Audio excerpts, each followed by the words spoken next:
દાહોદ જિલ્લામાં મનરેગા યોજનામાં 71 કરોડનું કૌભાંડ તપાસ દરમિયાન બહાર આવ્યું છે। ધાનપુર દેવગઢ બારિયા તાલુકામાં 71 કરોડનું મનરેગા કૌભાંડ બોગસ બનાવટી દસ્તાવેજો દ્વારા મનરેગા યોજનામાં સરકારી નાણાંની ઉચાપતની તપાસ દરમિયાન ડીઆરડીએ નિયામક બીએમ પટેલ એબી ડિવિઝન પોલીસ મથકે નોંધાવી પોલીસ ફરિયાદ।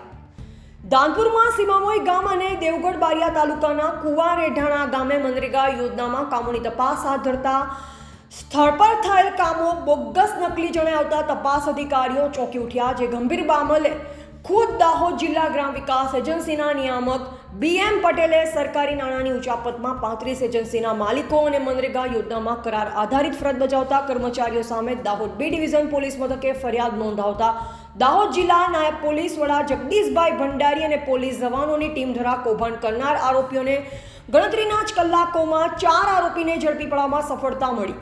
મનરેગા યોજનામાં 71 કરોડના કૌભાંડ કરનાર કરાર આધારિત ફરજ બજાવતા કર્મચારીઓ નકલી એજન્સીઓના માલિકોને ઝડપી પાડવા ચક્ર ગતિમાન કર્યા છે। આ ઘટનાએ દેવગઢ બારિયાના ધારાસભ્ય અને ગુજરાત સરકારના રાજ્ય કક્ષાના મંત્રીના મત વિસ્તારમાં ભારે હોબાળો મચાવ્યો છે।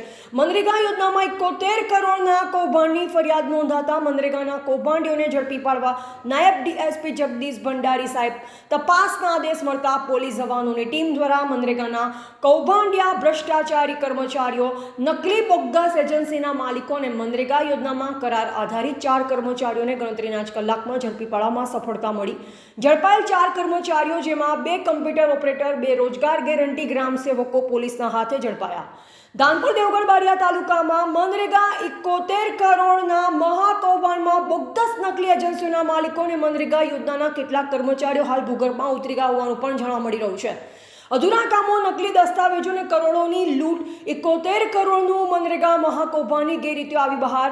આ બોગસ કામોમાં રસ્તાઓ, ચેકડેમ, સીસી રોડ અને અન્ય જનકલ્યાણના પ્રોજેક્ટનો સમાવેશ થાય છે। તપાસમાં એ જાણવા મળ્યું કે અધૂરા કામોની પૂર્ણતાના ખોટા પ્રમાણપત્રો, તપાસમાં મોટા ભાગના કામો અધૂરા હોવાનું જણાયું। ખોટા પૂર્ણતાના પ્રમાણપત્રો, કમ્પ્લીશન સર્ટિફિકેટ અને બનાવટી દસ્તાવેજો રજૂ કરી સંપૂર્ણ ચૂકવણી કરી દેવામાં આવી અને બિનઅધિકૃત એજન્સીઓને ચૂકવણી મનરેગા યોજના હેઠળ માલ સામાન સપ્લાય માટે ટેન્ડર પ્રક્રિયામાં ભાગના લેનારી એજન્સીઓને બોગસ દસ્તાવેજો ઊભા કરી નાણાંની ચૂકવણી કરતા મહા મોટું દાહોદ જિલ્લાના ધાનપુર દેવગઢ બારિયા તાલુકામાં 71 કરોડનું મનરેગા કૌભાંડ બહાર આવ્યું છે। Bureau report Ramesh Dama, Dahod. જી, Dahod town B division police station ખાતે એક ગુનો દાખલ થયો છે, જેમાં જિલ્લા પંચાયતના ડીઆરડીએ શ્રીએ આમાં ફરિયાદી બની અને ગુનો દાખલ કરાવ્યો છે। એ ફરિયાદની હકીકત જોવામાં આવે તો હકીકત એ પ્રકારની છે કે રજૂઆતો મળી હતી। રજૂઆતોને આધારે ડીડીઓ શ્રીએ પોતે એક ઇન્ક્વાયરી આપી હતી। જે ઇન્ક્વાયરીના વચગાળાના અહેવાલમાં એવું ધ્યાને આવ્યું હતું કે દેવગઢ બારિયાના કુવા રેઢાણા અને ધાનપુરના સીમામોઈ ગામમાં જે કામો થયા છે એ પૈકીના કામો જે થવા જોઈએ એના કરતાં અધૂરા કામો હોય કે પૂરતા કામો ના થયા હોય।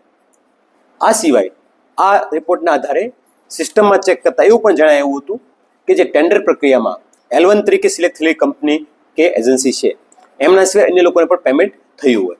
તો બંને મુદ્દાઓને ધ્યાનમાં રાખી અને ડીઆરડીએસરીએ ફરિયાદ આપી છે અને ફરિયાદના અનુસંધાને તપાસ કરતા જે ગ્રામ રોજગાર સેવક, એકાઉન્ટ ઓફિસર કે જે આ કામોમાં સામેલ હોય અથવા એમણે પોતાની ફરજ છે નિભાવી નહીં હોય અને અધૂરા કામો હોય છતાં પણ કમ્પ્લીશન સર્ટી કે અન્ય રેકર્ડમાં સહીઓ કરી અને ઉપર બિલો મોકલી બિલો મંજૂર કરાવવામાં મદદગારી કરી હોય। આ અન્વયે જયવીર નાગોરી અને મહિપાલ ચૌહાણ આ બંને દેવગઢ બારિયા અને ધાનપુરમાં એકાઉન્ટ ઓફિસરની ફરજ બજાવતા હતા કે જ્યારે કોઈ બિલ આવે તો પોતાની ડિજિટલ કીથી એમને મંજૂર કરવાની એમની જવાબદારી હતી અને તેઓની બદલી થઈને ઇન્ટરચેન્જ બદલી પણ અન્ય 2 તાલુકામાં જ થયેલી હતી। તો એ બંનેની કે જેમાં L1 સિવાયના ચૂકવણા બાબતે અથવા અધૂરા કામોની બિલો મંજૂર કરવા બાબતે રોલ જણાવ્યા હતા અટક કરી છે। અને બારિયા ફૂલસિંહ અને મંગળભાઈ ભાવસિંહ પટેલિયા આ બંને આ ગામોની અંદર GRS એટલે ગ્રામ રોજગાર સેવક તરીકે ફરજ બજાવતા હતા, જેઓએ જે કામ થવું જોઈએ એ કામ ના થયું હોય તેમ છતાં તેના પ્રોપર મંજૂરી આપી, એમના રજિસ્ટરમાં નોંધો કરી કે બિલો બનાવી અને ઉપર મોકલી આપ્યા હતા અને મદદગારી કરી તો એનો આ રોલ જણાવ્યા હતા। આ 4 લોકોની હાલમાં અટક કરી છે અને આગળની કાયદેસરની પ્રક્રિયા હાલમાં ચાલુમાં છે।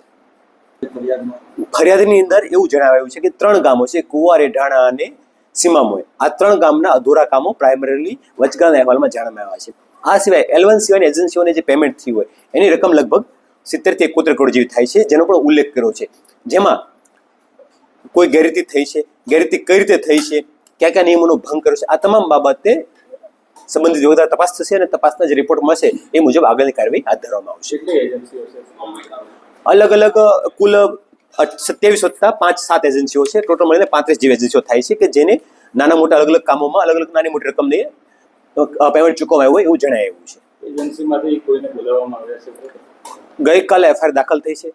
અત્યાર સુધીમાં 4 આરોપીઓ અરેસ્ટ થઈ ગયા.